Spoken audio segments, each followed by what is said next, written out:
मेरे अनंत उपकारी गुरुवर के चरणों में मेरा कोटिशः नमन। त्रैशुल्लक जी को इच्छामि।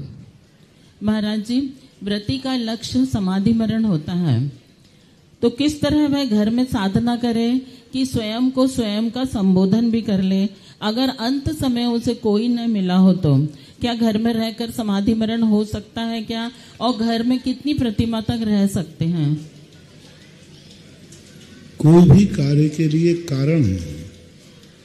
समाधि मरण जो होता है उसकी एक विधि होती है, और उस विधि में संन्यास लिया जाता है, और संन्यास में वह घर में रह करके भी घर को छोड़ देगा, तभी संलेखना बनेगी। संलेखना के पहले उसे भली घर में रह रहा है लेकिन घर का त्याग करेगा, परिवार का त्याग करेगा, धन दौलत का त्याग करेगा, संबंधों का त्याग करेगा। ना मैं माँ हूँ, ना कोई मेरा बेटा है, ना मैं स्त्री हूँ, ना कोई मेरा पति है, ना मैं किसी के रिश्तेदार हूँ, ना कोई मेरा रिश्तेदार है। वह घर में रह करके भी संलेखना के समय माँ अकेला सारे संबंध खत्म करेगा। उस समय कोई उसको माँ कह के पुकारेगा, वो सुनेगा नहीं, सुनेगी नहीं। जैसे कोई मुनिराज बन जाए और मुनिराज बन करके कोई उनका बेटा आ जाए, पिताजी कहे तो मुनिराज सुनेंगे? कोई भाई आकर के बहन आ जाए, भैया कहे मुनिराज के, तो मुनिराज के राखी बंधवा लेंगे?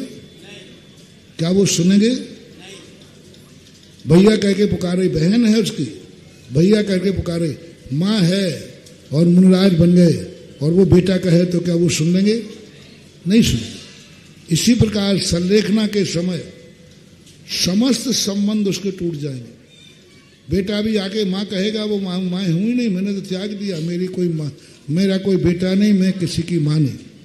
सारे संबंधों को तोड़ करके और समस्त प्रकार के शरीर के प्रति, परिवार के प्रति निर्ममत्व भाव हो जाए तो घर में रहकर रहने वाला भी संलेखना कर सकता है। घर का, मकान का नाम घर नहीं है, दिमाग का नाम घर है। दिमाग में घर नहीं होना चाहिए। घर तो फिर कहीं भी बना रह सकता है।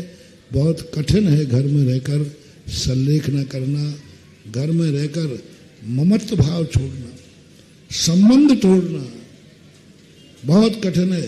बेटा माँ कहे और हम ना सुने, इसको बहुत कठिन है मन को मारना।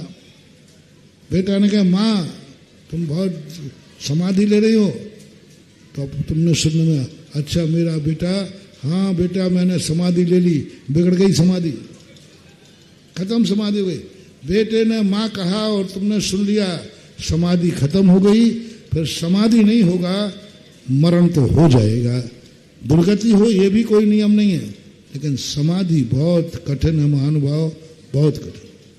हमारे भी श्रवण संस्कृति संस्थान से 20 और 21 तारीख को पाठशाला अधिवेशन के लिए भैया जी पधारे हैं, पूज्यवर से आशीष प्राप्त करेंगे और हम चलेंगे महाआरती की ओर। गदिया परिवार देर का परिवार के साथ हमारे चक्रवर्ती श्री राकेश जी अमरोज, चक्रवर्ती श्री राकेश जी कांसल परिवार और जीसी जैन साहब महाआरती में सम्मिलित होंगे।